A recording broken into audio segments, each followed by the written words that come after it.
Welcome to another live episode of the Eric Crocker Show. I'm your host, former NFL and NFL defensive back. And of course, today, as you can see, I got my Ravens flock member with me, Coach Evan, to break down everything pertaining to the San Francisco 49ers versus Baltimore Ravens Christmas Day matchup. We got some MVP talk we're going to get off, and he has a nice little take I can't wait to discuss with the 49er faithful. But first, we got to let everybody know that this show is brought to you by Underdog Fantasy.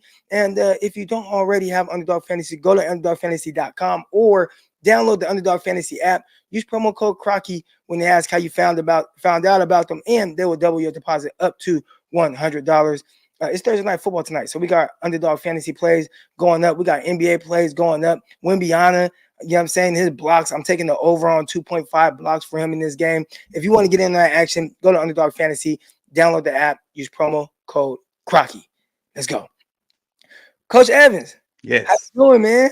It's good, man. I'm excited. Excited about this matchup for Christmas Eve. It's probably going to be the best game of the year. Well, it's hyped up to be the best game of the year. And the way it panned out, two of the best teams in the NFL. And most power rankings, 1 and 2 versus each other. You can't ask for a better matchup with all eyes on this. And I made a statement yesterday that the NFL, I mean, not the NFL, the NBA is going to take a huge L Monday night with this game. They definitely are. I feel like I think NFL has done this now. What is this, year 2, year 3, where they started scheduling games on like Christmas Day, no matter the day. This year is like Monday night, so it kind of falls in line with Monday Night Football. But previously, I think like Christmas was on like a Friday. They threw a game on there and it just did numbers. So NFL is king. I think everybody knows that by now. But let's get into some Baltimore Ravens talk. And, my big thing, and we'll obviously bounce things off of each other, have questions for each other's teams. But as far as my audience goes, they have all these questions. They, these things that they want to know about the Ravens. So I think where we should start is, what were the Baltimore Ravens' expectations entering the season? I mean, this is a team that kind of limped into the playoffs last year. Lamar Jackson missing games. I think they won, 3 out of their last 7 to kind of get into the postseason, but you didn't have Lamar Jackson. And I think anybody knows when Lamar Jackson is on the field, this team is much more dangerous. But 11-3, the number 1 seed in the AFC, when everybody was looking at all these other teams, Kansas City Chiefs, they're looking at the Chargers, they're looking at the Buffalo Bills. I feel like you could name 5 or 6 teams people would name, the New York Jets when Aaron Rodgers was expected to start. You can name all these other teams, and then finally you get to Baltimore. And then at this point, we're talking about week 14, 15, 16, whatever week it is, Baltimore Ravens right now sitting at the top of the AFC. What were the expectations for your team entering this year? For me personally, and these could be purple shades going on, I did a power rankings of all 32 teams, and I finished them with 1. And the way I did it was I took every position, and I kind of went 1 through 32 for every position. And not knowing we were going to be number 1 when I finished, because I did DBs, I did linebackers, I did D-line, offensive line, so on. And when I averaged it all out and like hit the Excel sheet, we ended up being number 1. And so I felt like with the addition, if Lamar can stay healthy, with the addition of some receivers, I didn't know how the question mark to me was our secondary. And that has been a lot better than I expected. And not with, and we'll probably talk about it later, not with the guy that you expect to be good. The other guy has been good. And we ended up, in my expectation, 1, 2, or 3. And, because of my little calculations, my Excel sheet, I had it at 1. Some people said I was crazy. We even had some homers saying we would be 12, 13, and even one guy said 17. I was like, no way. As long as Lamar's healthy, we'll be there. We got, and only snafu I was thinking new OC would take us a minute to kind of figure things out. But the way the defense played the second half of last year, I knew it would be a darn good football team. And it just needed the offense to kind of come along with it. And that's kind of what has happened so far, even with, the injuries and whatnot we've had. I think when I look at the Baltimore Ravens, I was watching the game. I actually tweeted this out. And, I watch, everybody knows this, like before anything, even before being a 49 fan, like I am a football fan. I just love football. So I'm watching every game that's on. And I haven't caught a whole bunch of Baltimore Ravens games. But a few weeks ago, I was watching the game, must have been on prime time. And it just hit me like a Mack truck. And I said, damn, this Baltimore Ravens defense is fast and physical. And it kind of reminds me of what made up the Ravens in the early 2000s and the Ray Allen Mhm. years. I mean, Ray Lewis years. And, you and I both know, that 2012 season, the Ravens beat the 49ers in the Super Bowl, but just kind of what that defense was and what it looked like when you see the Baltimore Ravens. Do you think that the Ravens have gotten back to that? I feel like a lot of what they've done over the years, really, it's like we come and go as, Lamar Jackson goes. And if he's hurt, then we're not going to be as good. But this year it feels like, although Lamar, in my opinion, and we'll get to the MVP thing, I think he's carrying the team. That defense has a big hand in what's going on. So, or were these the expectations for y'all as far as on the defensive side of the ball with how well they're playing, and really the kind of the ascension of Kyle Hamilton, who Yeah. was a first round pick, and how strong he's coming on? Well, with the addition of Roquan, the defense kind of started to change about at the trade deadline last year, so they got a lot better.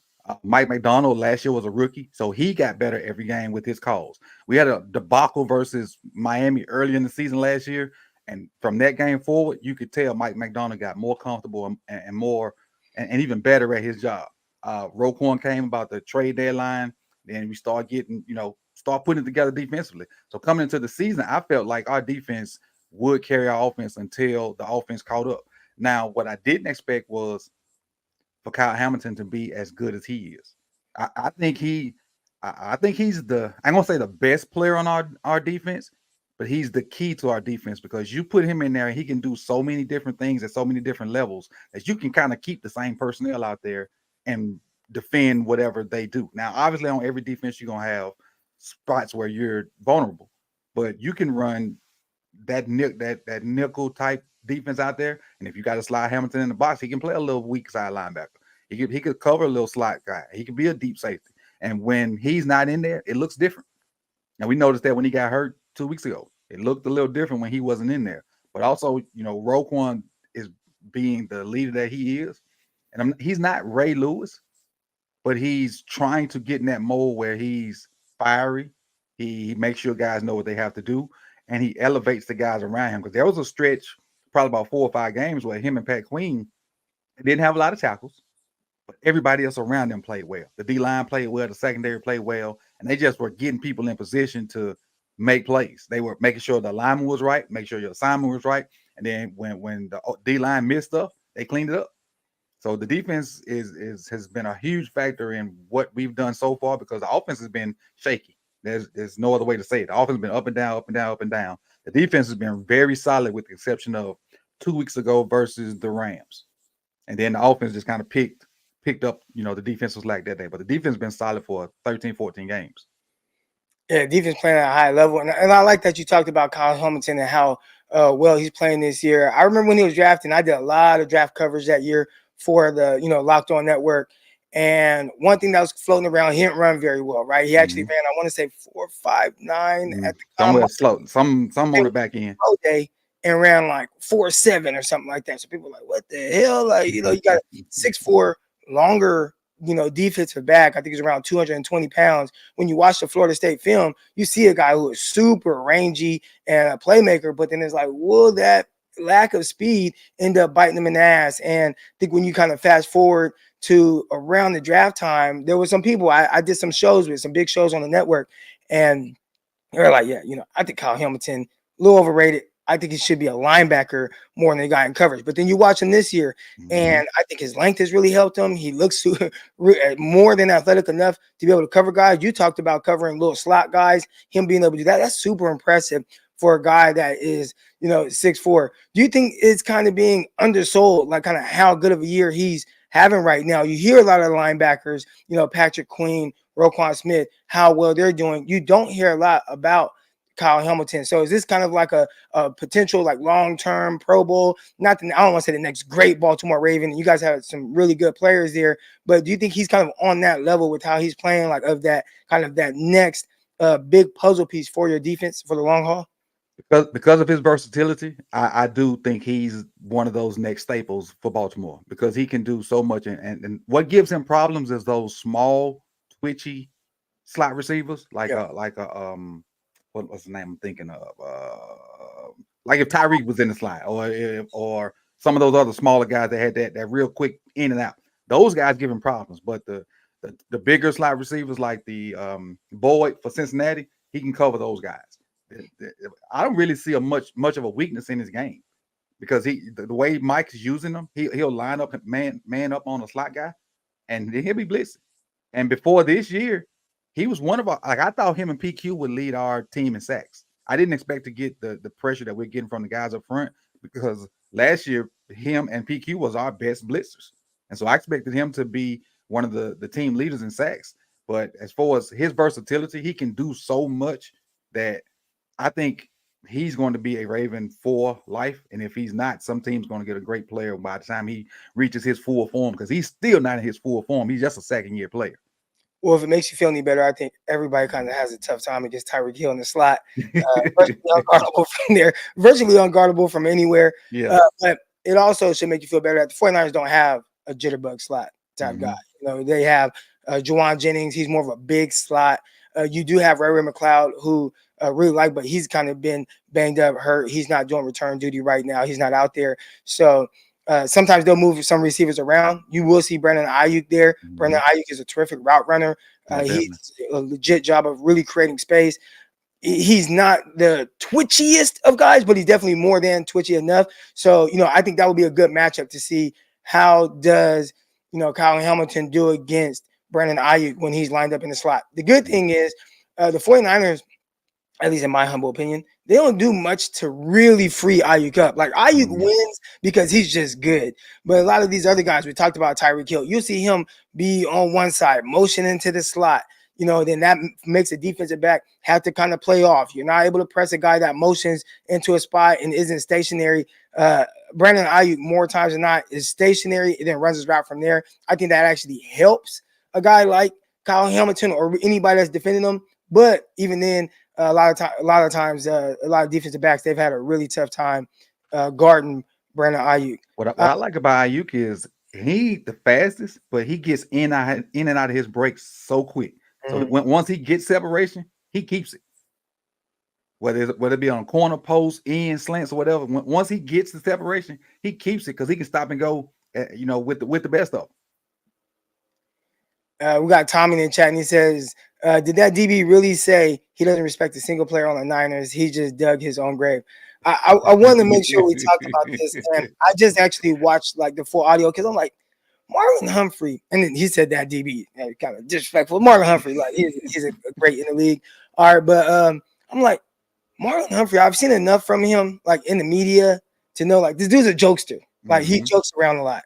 And traveling around San Francisco 49ers fan base, you see that clip where he's like, I don't respect anybody on that team. I don't respect 49ers. And I'm like, he's got to be joking. So I went and watched, and sure enough, he was 100% joking. He was laughing. He's like, nah. Then he talked about how many great players the 49ers have. At the time that they recorded this, he hadn't dug into the film just yet, but he talked about how it's a great team. They got great players everywhere. They got all these guys are going to be Pro Bowlers or all pros. So he had a lot of respect for the 49ers, but of course, most people aren't going to do the whole full context on that. They take the clip, and then 49er fans, I don't know if y'all know out there in Baltimore, but they are an angry bunch. Like they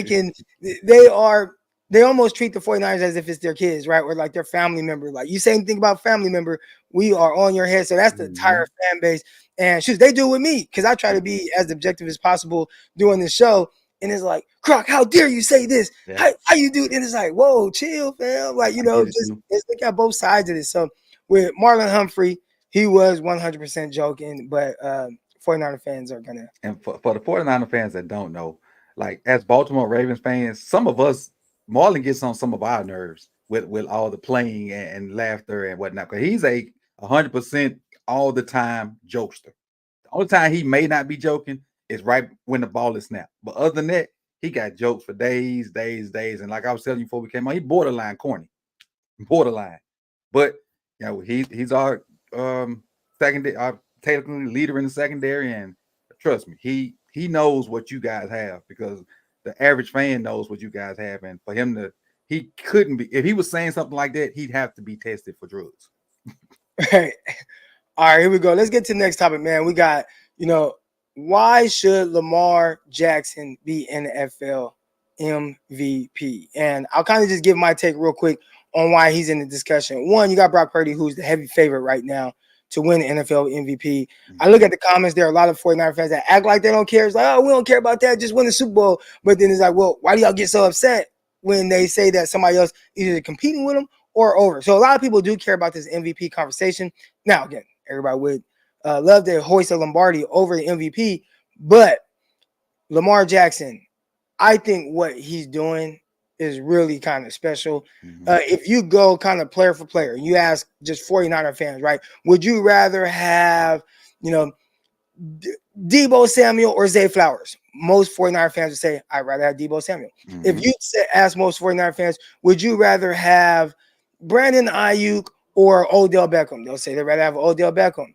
If you ask 49er fans, would you rather have Gus Edwards or CMC? Say, I'd rather have CMC. If you ask most 49er fans, if you'd rather have George Kittle or Andrews, it might be a mix of them, but Andrews isn't playing. So George Kittle. is it likely or is it Kittle? They'll say Kittle, right? So you look at really kind of position for position, the 49er fan base would take all of their players over Ravens players. But even then, Lamar Jackson, and I talked about how I feel like he's kind of carrying his team a little bit.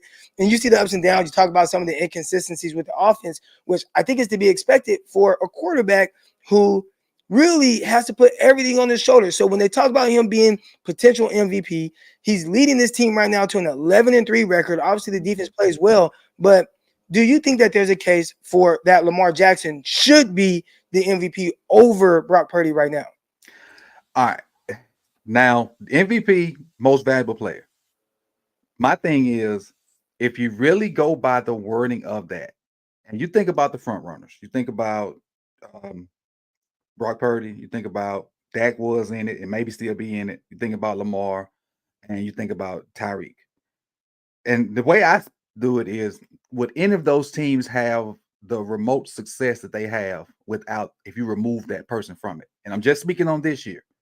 So if you remove Tyreek from the Dolphins, are they 10 and whatever they are? No, but they probably got a decent record. They're probably 8 and whatever.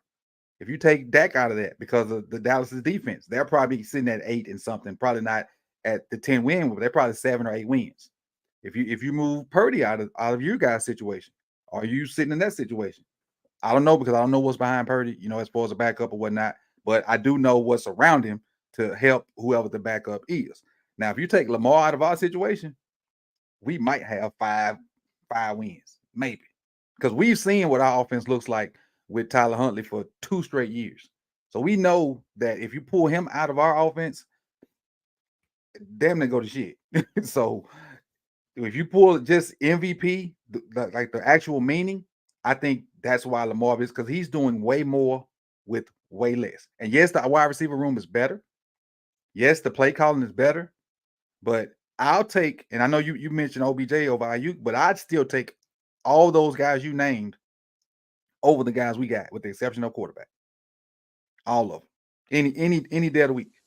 I think, and I hear what you're saying. I think a better way to kind of even phrase that is if you just put a regular quarterback, like just a normal, a bottom half of the league starting quarterback on those teams, right? So let's say if you put the 23rd best quarterback on the Baltimore Ravens, Mm-hmm. what would that look like with him as opposed to the Right. 23rd best quarterback on the San Francisco 49ers, right? Exactly. Because you Exactly. say, like, on any team, if you take away their starting, if you take away Buffalo's quarterback, Mm-hmm.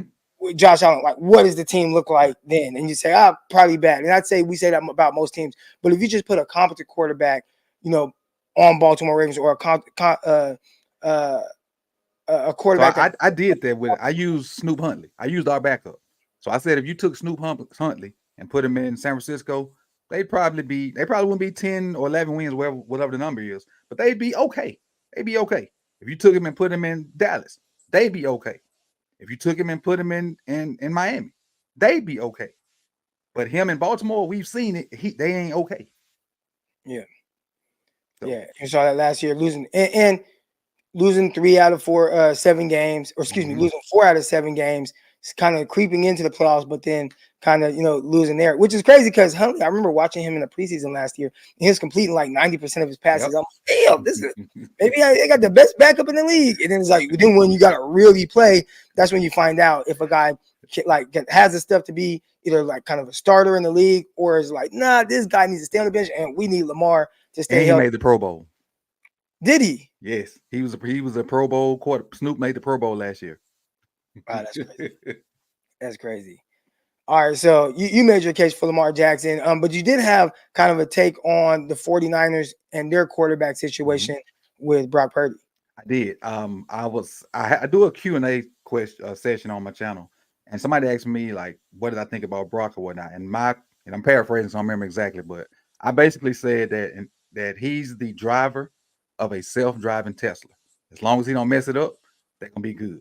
Now I took a lot of heat from 49ers fans that actually got a chance to see that, because shorts kind of go every which kind of way. You don't really control who see them, so everybody see them. But and that's the way I felt, and I didn't mean it like I never said he sucked. I don't think he sucked. I think he's great at what he do. But I think CMC, Debo, Ayuk, because Ayuk is so underrated. People look at Ayuk and they just see like a complimentary player. No, this dude is one of the best route runners in the game. He don't have to have volume catches because y'all so efficient. And I know somebody was telling me the other day about like Brock being 32 and passing. Well, you ain't got to pass when y'all so efficient on offense. You probably scoring on 60 to 70% of your offensive clips. So why just throw it over the yard just to get numbers? Like the year Lamar won MVP. He didn't throw it a lot, but he had like 30-something touchdowns and didn't play a lot of fourth quarters. So if you're efficient, you don't have to have a boatload of numbers. But I just feel like, because those guys, I feel like he has the best supporting cast in the NFL. And that's why I made the statement I said. And I don't think he sucks. I think Kyle Shanahan said, hey, we need you to do XYZ. And he does XYZ at 100%. I think that we have evidence at this offense with a quarterback that may or may not be a starter. I think actually right now the Raiders are telling me we don't think this guy's a starter, right? Like 49ers won a lot of games with Jimmy G. Jimmy Garoppolo at quarterback. Most 49er fans now have kind of looked and said, like, damn, was he trash the whole time? And Kyle Shanahan just kind of hit him, and then you got these weapons and you got all these things. I would say that what Brock is doing, because you call it like kind of a self-driving car, I think what Brock is doing, in my opinion, is the part that's impressive is just the level in which he's doing it. I do believe, like you, that this is a well-oiled machine. Mm-hmm. And it is one of those situations where just don't mess it up. But I also think that Brock Purdy's doing more than just not messing it up. His efficiency is at like an all-time great level. Now, I think if you ask Kyle Shanahan, Kyle would tell you, well, yeah, this is my damn offense. And my offense, it's set up to where if you just are, really competent, don't mess it up, and just throw where I tell you to throw with the timing I tell you to throw it at, then you're going to be fine. And I think that's when we see the efficiency. You talked about Brock being 32nd in the NFL in passing attempts. I think technically he's like 32nd. I mean, excuse me, 23rd in attempts. But the 49ers, Mm-hmm. like, so we're talking about like just as quarterbacks, he's like 23rd. But the Mm-hmm. 49ers as a team, because some guys get hurt, some guys like Kirk Cousins started playing, then he got hurt, whatever. As a team, the 49ers are 32nd in the league. But even then, Brock Purdy's like second or third in passing yards, right? Mm-hmm. So the efficiency part of it, in which, like, to the extent that he's doing it, I think that's the part that's super impressive. But I do agree that it is a well-oiled machine, and it kind of hurts Brock Purdy in these conversations because people see all these guys. And I think I was just watching the Dolphins the other day, and Tua is like, he lost Tyreek Hill, and it's like, damn, they don't look the same, right? Like Tua doesn't look the same. People are like, oh, well, 49er fans are like, who would have thought if you lose one of your best players, you don't look as great? And I'm like, well, hold on. 49ers is a little different because you can lose Debo Samuel, but you still got Kittle. You still got Ayuk. You still got Christian McCaffrey, Mm-hmm. where most teams typically don't have that kind of luxury to have that many weapons at their disposal. Look at teams like the Detroit Lions Right. and kind of what they're doing. You see guys coming on like Sam Laporta, the rookie out of Iowa, and you look at St. Brown and kind of what he's doing, but Gibbs is coming on. You're starting to see him, but even then, it ain't like super supporting cast. So Right. any one of those guys go down, it's going to hurt them a lot more in theory than the 49ers. But I definitely understand your point with Brock Purdy, especially I think the part for most, especially when you watch it and outsiders and you're watching Brock Purdy, and you guys will probably see some of this. You guys have a really good defense, the Ravens do, but you'll see some of this come Monday night. Brock is he finds the answer so fast with his processing. Mm-hmm. It almost looks too easy. And I think because it looks so easy with how he's doing it, people are like, oh no, see, like Debo and Ayuk and Kittle, but he does a great job of consistently finding the answer. And I think that's probably if I have like one thing I can say super positive about him, it's he's so consistent with just doing the little things over and over Mm-hmm. and over again. So and then every once in a while when he needs to make a play with his legs, he'll It move out will. the pocket Mm-hmm. and extend the play and then make a throw. And I think he kind of showed that a couple times last week. So it's an interesting discussion, and I hear all it takes. I hear that the Colin Cowherd or the Nick Wright and some of the things they say about Brock. 49 fan bases, they definitely get up in arms about it, but it's understandable when you watch this team and kind of see how easy Brock makes it look. But the MVP, Does he have the answers to the test? Is Shanahan giving him the answers to the test, so to speak? I think it helps to have Kyle Shanahan as an offensive coordinator because he said it's almost like this. Look, growing up as where I grew up, single mom, 3 kids, I'm saying, you kind of in the hood, and your mom, she only knows what she knows. So she Right. ain't really got all the answers to what life is gonna be. She can give you kind of some advice, but my mom, she didn't graduate high school. My mom, she didn't graduate college. You know what I'm saying? My dad, he was in and out of jail. So it's hard for them to truly give me the answers. All they know is what they know. Right. As opposed to a mom and dad who been there, done that, graduated high school, graduated college, owns their own business, whatever. Just the advice that they can give you, it just sets you up for Mm-hmm. more success. Now, whether you follow it or not, that's on you. And I think that's Brock Purdy, where his father, aka Kyle Shanahan, is the parent who graduated from high school, graduated from college as a just straight A's, you know what I'm saying? Graduated from college, was amazing there in school, super nerd, owns his own business, millionaire. Like, that's his dad. And his dad's like, all right, son, if you just listen to what I say, you're going to be good. And Yep. Brock Purdy does that to a T. And I think there's something to that, too, that shows kind of his ability to really process things and see it very well. So I think That's a great that's analogy. how I view it. That's a great analogy. Yeah. All right, we got Tommy in the chat, and he says Darnold is doo doo. Now listen, everybody can't. You always got you got 2 kids a lot of times, right? One that follows everything that One you up, need to do, then you got the other one that's like, that why wild you, child. I'm setting you up, and you still can't do it. So I think that's Sam Darnold. We'll find out. I really don't know exactly what Sam Darnold would look like with this team. He came in for a couple plays last game. A lot of 49er fans were like, oh man, look at these 2 plays. He looks so chaotic. It's like, dude, calm down. We're talking about dudes fresh off the bench, throwing a couple passes. They didn't even ease him in with the run game. So I don't know what Sam Darnold is with the 49ers. We know what he was in the past, and it was a little closer to doo-doo than no. My bad. All right, here we go. Let's get to this next topic and really start to kind of get into the Ravens versus 49ers matchup and some key things that we're looking at. I want to start here with Baltimore Ravens linebackers and covers. This was a big question that came up yesterday when I was recording live.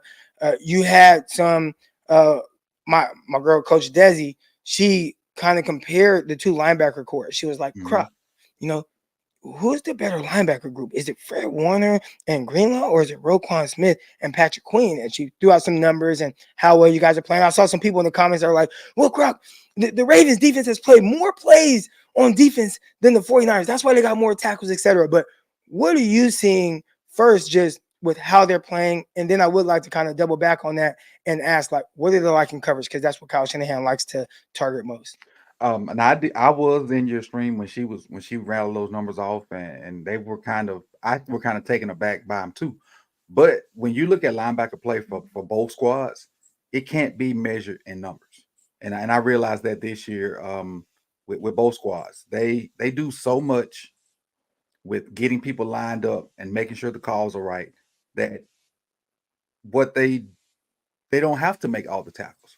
when I look at that at Baltimore, we're getting pressure up front and play up front that we hadn't gotten in a long time from our defensive line crew. So, Roquan and PQ don't have to have 10, 11, 12, 13 tackles a game. But then in those cases where our defensive front gets dominated, you jump up and Roquan had 18 tackles a game. So they do what's needed to be done based off of what the offense does. Now with, your O line versus our D line, I think it's going to be a good matchup where they're going to have to make a bunch of tackles because I think CMC is the catalyst, so they're going to have to make a bunch of tackles. But with that being said, which leads back to your question, they do a decent job in coverage. I think PQ is better in coverage than Roquan, but Roquan doesn't suck. Roquan, like he gets his head around and he tries to apply pressure to anybody that crosses his face, whether it be technically covering them, but if it's within that 4 to 5 yard window on like little drags or whatever, he's trying to punch you in your mouth. So he's trying to disrupt the passing lanes. Now, when you slide Kyle down and kind of act as that third linebacker, you kind of muddle those windows up a little bit. But as far as coverage, they're decent. I don't want to say they're good. They're serviceable. They do their job. But depending on how well the run fakes are, I think you can get behind them with the play action because the run game is so good. Now, if we can stop the run with 4, or if we got a guy up front that's whooping like the guard center combination, then they're better in coverage. And what I see from your guys your guys are great in coverage because you got 4 guys in front of them that can stop the run by themselves. You got 4 monsters up there. So they only I watched one game or one series of plays where the team was play actioning and Warner and Greenlaw didn't even take a read step. They just sat there. Like, we don't care about your run. Yeah. We do not care about your run. And it was a play fake. So ball was snapped. Warner just looked. He ain't moved. They played fake. He didn't move. And then when the quarterback pulled the ball out, he went to his drop. I'm like, because they don't have to worry about the run as much. Because you got what, Hargrave, you got Armstead. I know some of the guys hurt. You got Chase, you got Bosa, you got the kid that came from Philadelphia. You got guys that can stop the run. You ain't gotta, be in the run fit as much. You need to be there if something pops off, but you ain't gotta be there as much. So you can kind of play coverage better. But that's my take on it. Yeah, they flow very well when they do identify that it is a run. You see the 49ers linebackers, they trigger, they're fast, they're physical. I think they are kind of pesky too, especially Fred Warner and Drake Greenlaw. Like, they're gonna talk trash, they're gonna hit you. Greenlaw's gonna toe that line. I call him a habitual line stepper. He reminds me a lot of Draymond Green. I think Draymond Green takes it to like another level, but it reminds me of Draymond Green, where typically if there's a bad face mask or a late hit or an unnecessary roughness, a lot of times you can look and see number 57 is Drake Greenlaw most of the time. So I think he's kind of that enforcer. You need that guy, but they flow well. I will talk about this with you guys being in coverage, and you asked about if the 49ers can kind of get the run game going. I don't think that the 49ers have a great drop back passing game. I think a lot of what they do off the pass is predicated off of the run action, right? So that's not even that the run game has to really be working or going, but just the threat of the run, they like to utilize that to really get those hitters behind them. So, we talked about how 49ers have thrown the ball the least amount of times out of every team in the NFL.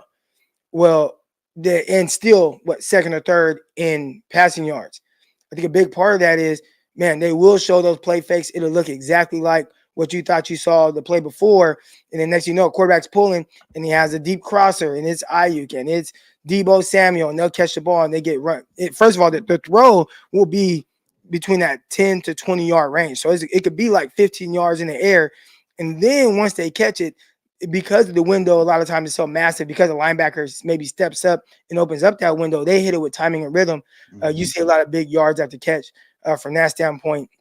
I think that's how the 49ers, you see them being that team that's up there so much in yards per attempt per throw. You have some downfield throws more than we're used to seeing, but still a big part of it is getting those linebackers to take a step up, that re-step, as you like to say, and then hit that big crosser behind them. So if the 49ers can kind of get that going with your linebackers and make them see, hey, we're going to show you this run, and we expect you to bite. We're going to find out. Okay, they bite. Okay, let's show it to them one more time.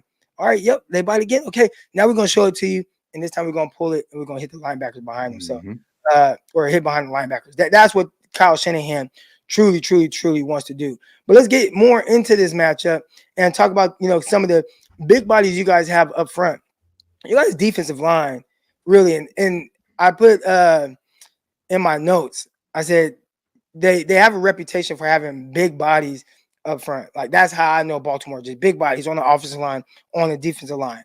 How are those guys doing up front, especially versus the run right now? Because again, that's what the 49ers really want to get going. So we most most of that old traditional defensive line package where you have these huge, massive zeros or ones. For the most part, league wise, those guys are few and far between. Now we do have one of those guys in Michael Pierce, and then his backup Travis Jones, and they have a good rotation going on. But our three tech is Matabike, and his body style, even though he's three something, but his body style is more along the lines of Aaron Donald. And I'm not calling him Aaron Donald. Don't jump my bone. I'm just saying the way his frame is made up, the way his body looks. He's not a big guy. He's big, but he's not like his stomach ain't hanging out his jersey and that. He's a put together dude. He's in shape. He's strong. He's powerful, and he is good against the run. What I do like, what we do is we got our edge guys. We've converted a linebacker to an edge guy, and he is one of our better edge setters. He's not a pass rusher, so he's normally in on first down. That's Malik Harrison. And you throw him on one side, and you can come back with. Is he from Texas? I don't know if he's where he's from, but he played Ohio State. Okay, Ohio State. Okay, okay, okay. Mm-hmm. He you put him on one side, and you can come back with Owe, and then whatever matchup of interior guys you got, whether it be Pierce, whether it be Travis Jones, whether it be Matabike, and lately Brent Irvin has played a lot better than most. So they do a good job of working together versus the run, but they are susceptible to some runs because we kind of refuse to load up on bigger guys. You probably won't see unless it's goal line us with 5 D linemen in the game, like maybe 3 D linemen and like 2 edge guys. We're pretty much going to stay in that the 2 D linemen, 2 D tackles, 2 edge guys, 2 linebackers, Hamilton, and then your umbrella coverage behind it. So we're susceptible to the run, but once you get inside the 20, for some strange reason, that defense kind of tightens up, and they play the run better inside the 20. We give up a lot of yards. I put it like that. We give up yards. We don't give a boatload of points, and that's a testament to the run game. Now, if you bust long runs, probably kick our butt. But the thing is we give them up early too. Second half, we always come out a different squad. If you look at the Rams game, the Rams were punishing us running to the right side. And for some strange reason, they decided they wanted to throw the ball, and they lost. Had they kept running, they might have won because we barely won anyway. But they decided they want to throw the ball for some strange reason and not continue to pound that spot, and they lost. But they do their job of front. They do a good job of stacking it, and they make plays. The thing is, if they can get you in pass rush situations, they become a better team. Well, better unit. I'm sorry. We talked a lot about the linebackers. We talked a lot about Kyle Hamilton. We touched on the front guys. But what about on the outsides? Because 49ers, obviously have Deebo Samuel. You got Brandon Ayuk. Kyle utilizes them in a, very kind of, interesting way. It's not even so much about this guy 100% just winning one-on-one matchups. Mm-hmm. But a lot of it is more so scheme. So, your guys on the outside, how disciplined are they, with their eyes? Are they, suspect to, double moves? Are there any type of receivers on the outside that they've had more trouble with, whether it's just a big body guy at the catch point, or is it the shiftier guys or the route runners? And obviously 49ers, terrific run after catch guys that they have there. But, what is, I guess, how you guys view those outside cornerbacks for Baltimore? So, and I alluded to this earlier. Obviously everybody knows Marlon Humphreys, and he's technically, should have been our number one guy. He probably, in theory, still is our number one guy. But Brandon Stevens was my huge question mark going into the season. And the kid is playing lights out. He's probably the most targeted guy, probably the most disrespected guy. And yeah, he give up plays, but what DB don't? Right. But he play in and play out, he's where he's supposed to be for the most part. I think he did give up the touchdown to Jacksonville, but that was miscommunication. But what I'll say about that is with that group as a whole, you think about Chase, Higgins, Boyd. They're quote unquote one or two best receiver groups in the NFL. They haven't since Chase dropped 200 on Marlon Humphreys 2 years ago. They really haven't done much against Baltimore. That group of receivers that's quote unquote the best group, and I say quote unquote because with Dolphins doing and whatnot, but still, we do a good job of showing you one thing pre-snap and being something totally different post-snap. Now that is the reason for some breakdowns in communication because you kind of may supposed to be high and you drop low, or you just kind of forget where you're supposed to be and we'll give up a bomb or whatnot. But for the most part, if you catch us in man and you get a deep shot, you probably can win that. But we're going to play in some kind of zone, and it's going to look like one thing, and after snap, it's going to be another because you got Hamilton with the ability to be at the line of scrimmage, then be the post safety, or he got the ability to show you a cover two shell and drop down and be the rover, and then rotate another guy and be the post safety, or just Hamilton can be like lined up and he can be four across, and he'll blitz and the safety will come cover the other guy. So they do a good job of just changing what the pre-snap read looks like. So you can't say, oh, or then cover three, I'm gonna run these four verts.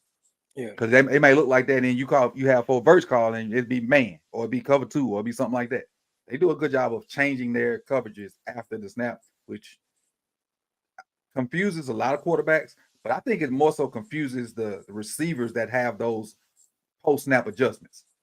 And then that puts the receiver and the quarterback not on the same page because they see something different. So they do a good job of bottling guys up, but a lot of teams haven't been able to run consistently. And when you can run consistently, that puts gaps between like you said earlier, that put gaps between your linebackers and your safeties. And then if you get a guy like a Debo that once he gets the ball, he's a pit bull, or you get a guy like Ayuk that can just run away from people, or even Kittle for that matter. Kittle's gonna be huge, work in that area. So it's we do a good job of bottling those guys up, but we haven't played a team that's as efficient running the ball as you guys yet. So it's going to be interesting to see how they can focus on slowing down the run, but also not allowing people to get over the top of them and create big plays in the passing game. All right, let's get over to the other side of the ball. All right, and I think the big question is Keaton Mitchell. Is Keaton Mitchell playing in this game? He's done. He tore his ACL. Tore his ACL. Okay, I knew he had. I went to the game Sunday, and I could see it from the upper deck the way it happened. And when I got to the film a couple of days later, exactly what I saw from top rows, what happened. His leg was not. It wasn't pleasant to look at. So he's done. And he was starting. They were finally starting to use him the way I felt like they were using him. A lot of outside zone, a lot of inside zone, and letting like linebackers be over aggressive, and he cut back and scooped. So now he's not playing.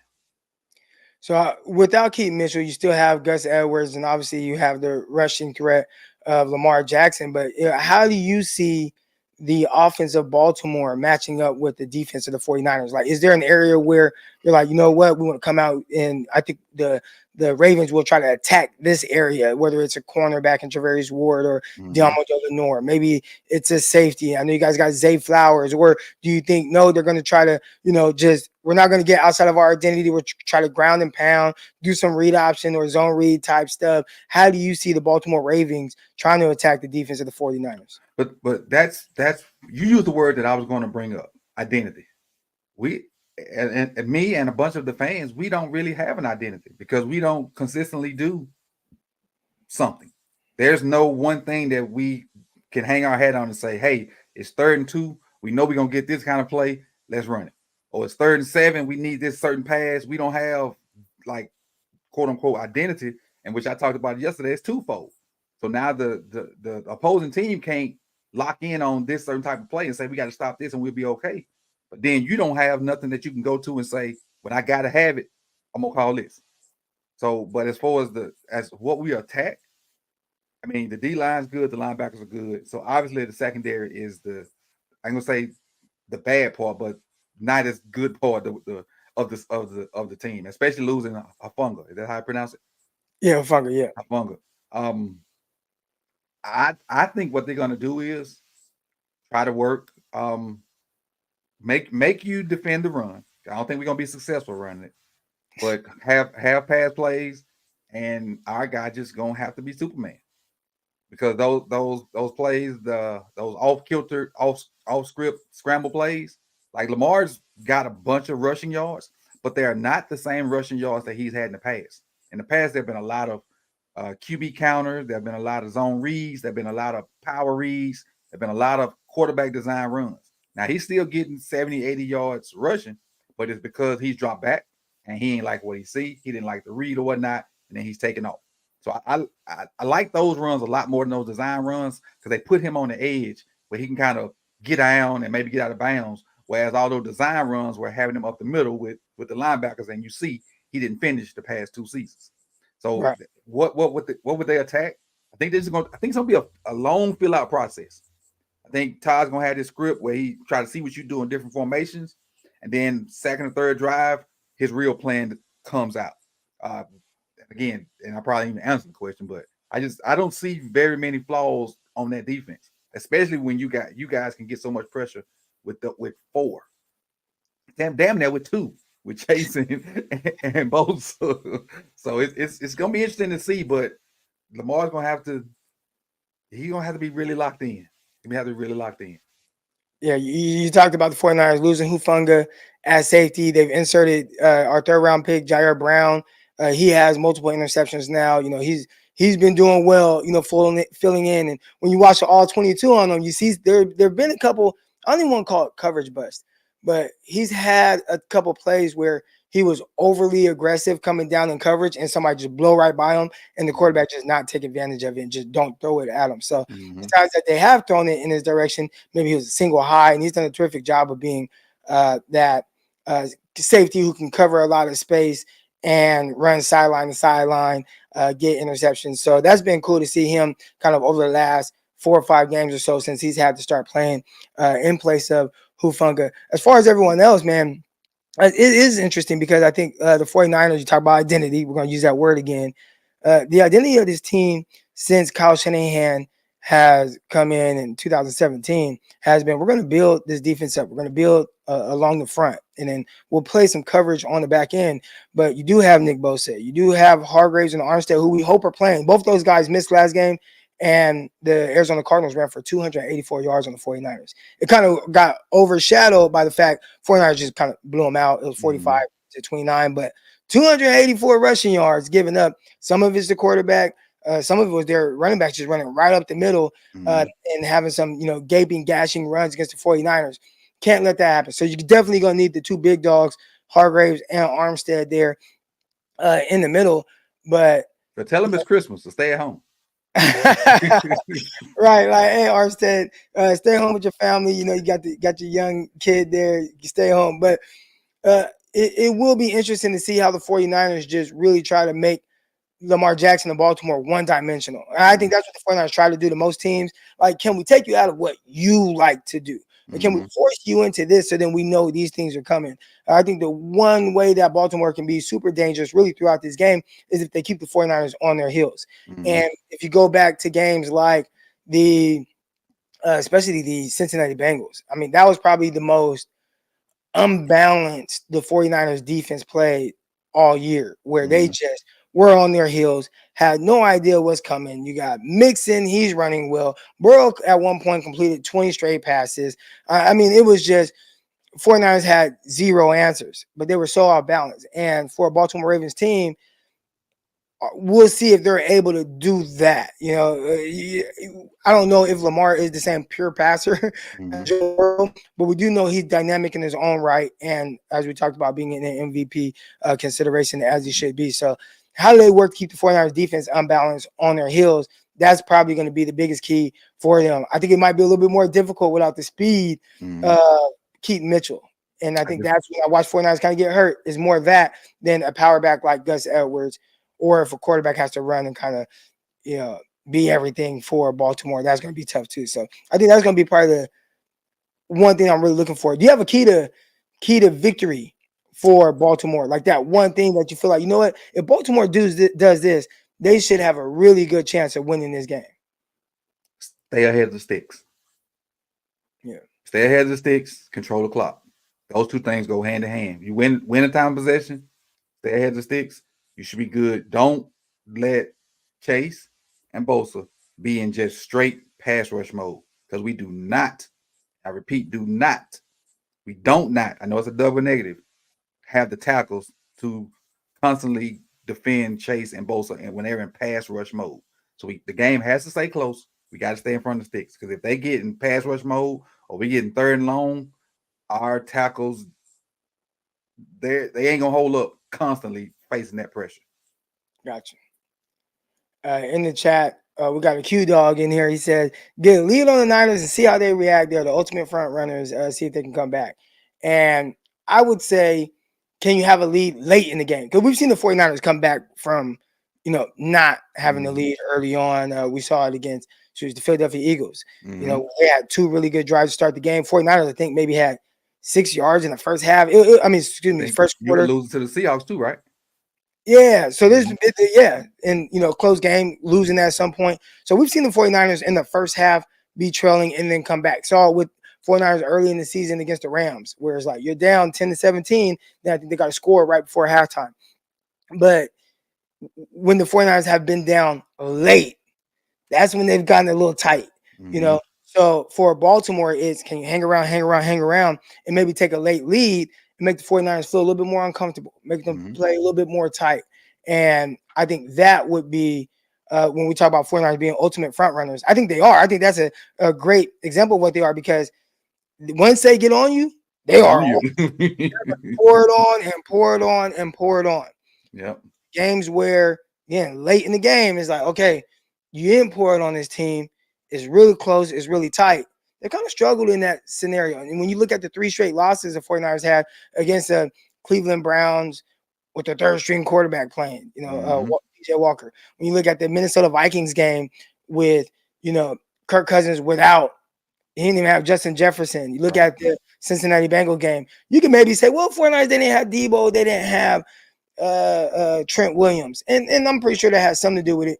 But for me, in each of those games, you had a chance late. And each time you fell short because I felt like they were a little tight, whether it was the kicker missing a field goal, where he was just tight in that moment. All right. Whether it's Brock Purdy turning the ball over multiple times late in the Vikings game, and he got concussed in that game. So maybe it was a concussion, but then he came back the next week. Maybe he still had some concussion things going on, but turning the ball over 3 times in the second half against the Bengals, 2 times late in the fourth quarter. So they've gotten a little tight in those moments. Maybe it's because they're missing a couple guys, but in my opinion, you got to figure out a way to get those wins. So if there is one thing we've seen from the 49ers, it's can you have a lead late on the Niners and then make them have to come from behind, even if it's a touchdown, even if it's a 4-point game, but the pressure is on you. That's the moment we haven't seen them do well in yet. So I think for the Ravens, it's keep it close, take a late lead, and see how the 49ers react. Because if you let the 49ers start scoring early on, they'll hang 40 on you in a heartbeat. And from there, that pass rush is ridiculous. Let me ask you the same question. The same question you asked me. What would be your keys to victory? What would you got? What do you think they should attack? I think the biggest thing for the 49ers, man, is don't turn the ball over. Now, I've seen these games sometimes where, you turn the ball over, you're losing it. I think that's the key for everybody, right? Like, don't turn the ball over. Win the turnover battle. You coach. You just told me, man, you coached for 21 years, right? You took this year off, but you might get back into it. I'm pretty sure the main thing you tell your kids, we got to win the turnover battle, right? Like, take care of the rock. So for the 49ers, I think that's true because when they don't turn it over, man, they just score at such a high clip. And we see that. They're one of, top 3 highest scoring teams in the league, and they can pour 40 points on anyone, on any defense. But when they turn the ball over, it can kind of muddy those waters a little bit or make a game closer. You brought up Seattle. There was a game a couple weeks ago where 49ers are up multiple scores. It looks like they're going to run away from it. Brock Purdy throws the ball. It goes tips off a guy's hand, picked off, and next thing you know, it's a pick 6. And it just makes the game a little closer, right, than it really even ever should have been. So for me, it's, a lot of teams, when you might go into a game and you're a little short-handed, or you just know, man, this team is better than us, so we got to play our best football. I think the 49ers go into every game just knowing if we don't shoot ourselves in the foot, like we're the best team, they probably feel like, hey, we're the best team anytime we step on the field. Mm-hmm. So just don't do anything to hurt yourself. And then from there, just the talent kind of takes over on both sides of the ball. So really take care of the ball more than anything else. And I think for the 49ers, probably recipe for their success, really throughout the year. True, true, true. I agree with all that. All right. Any last thing? Do you have any predictions, score predictions, or anything like that? Man, it's gonna be. I think it's gonna be tight, man. I hope it's tight and we win. So I am hoping we win, but I'm looking at 27-28, 31-30, somewhere along those lines. And I'm just hoping for a good game. I want us to win. I want to see a blowout either way. Okay, I would love to see it's a good football game that could potentially we could see a same type game in February. Yeah, That's what I'm hoping for. I think this might be a Super Bowl preview. I think that's my thing too. I hate watching blowouts, and the 49ers have had a lot of these games where by halftime the game is kind of over, and you just kind of watch the rest of the game just to kind of talk about it on YouTube or talk about it on my podcast, Locked On 49ers. But I love watching the close game. I think for me, being in here watching the game with the family, not going to the game, those tickets are ridiculous, bro. It's like I was gonna take my boys. They're talking about for 3 tickets. It's like over 900. It was like over $900 for 3 tickets. You in the best seat right there. You're right, best seat right here in the house. So, and I just hope let's watch a good football game, something that comes down to the wire. Make me sweat a little bit, but the 49ers come out with a win. So, if I had to guess, I would say 30-24 49ers, something along those lines, as long as the weather holds up. So that'd be fun. But what is the weather supposed to be like? Last I checked, it's supposed to be fine out there in San Jose. Let me look right now. I got the weather app for y'all. Pulling it up. We're going to San Jose, Santa Clara. All right, Santa. There we go. Hold on. All right. I went Sunday and it rained all day until right before kickoff, which I was grateful for. I didn't no rain on me, but it rained all day and they played okay on a obviously wet field, but it didn't. Nobody looked like they were slipping from either team. So I'm just wondering what the weather would be like out there. Yeah, it looks like it's gonna be good. It's gonna be good. We've had a lot of rain up this way, Bay Area. I live in the valley, the Central Valley, so we kind of get a little bit different weather. But it's been raining a lot over the last week or so. It looks like for Santa Clara, San Jose area, you ain't getting no rain until next Wednesday. So clear skies come Sunday, high of 58. So it's not going to be super cold during the game. Game kicks off around 5:00, 5:30. I would say probably around 50 degrees or whatever. So kind of really good football weather where we shouldn't see too many cramps or anything like that. No humidity at all in those parts. So they should be good, man. They should be good. All right, man. Coach Evans, it's been a pleasure. We've been talking for almost an hour now. Shout out to all the Ravens in the chat. Appreciate all y'all. Everybody, man, hit the like button, hit the subscribe button. Coach Evans, tell everybody where they can find you. On Twitter, you can find me at Coach Evans 9. On Instagram, TikTok, and obviously on YouTube, it's Sip the Tally. So I appreciate you guys. Even if you're a 49ers fan, come over there and follow because I have content that's not just Ravens. If you like good football, you like good X's and O's, come on over, man. Join us.